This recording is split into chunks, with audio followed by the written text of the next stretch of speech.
নমস্কার।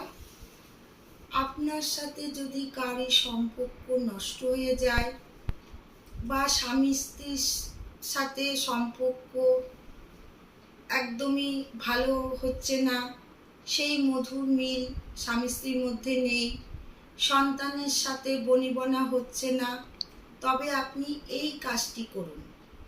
একটি তেজপাতা নেবেন, তেজপাতাতে প্রথমে আপনার নাম লিখবেন, তারপরে তার পেছনে যার সাথে সম্পর্ক ভালো হচ্ছে না তার নাম লিখবেন।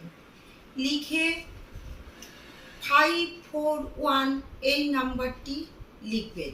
আপনি যেখানে আপনার নাম লিখেছেন সেখানে 541 লিখবেন। লিখে সেটি তেজপাতাটি মধু দিয়ে মাখাবেন, মাখিয়ে মুড়াবেন, এরকম করে মুড়িয়ে লাল সুতো দিয়ে বাঁধবেন।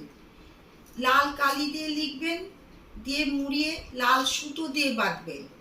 বেঁধে হয় কর্পূর দিয়ে জ্বালাবেন, না হয় ঘিয়ের প্রদীপ দিয়ে জ্বালাবেন।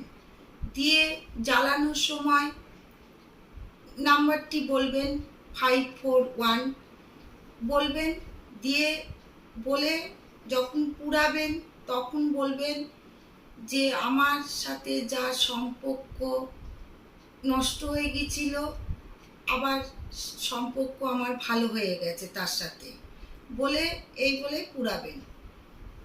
11 দিন এই কাজটি আপনাকে টানা 11 দিন এই কাজটি করতে হবে। করে দেখুন, ভালোই ফল পাবেন।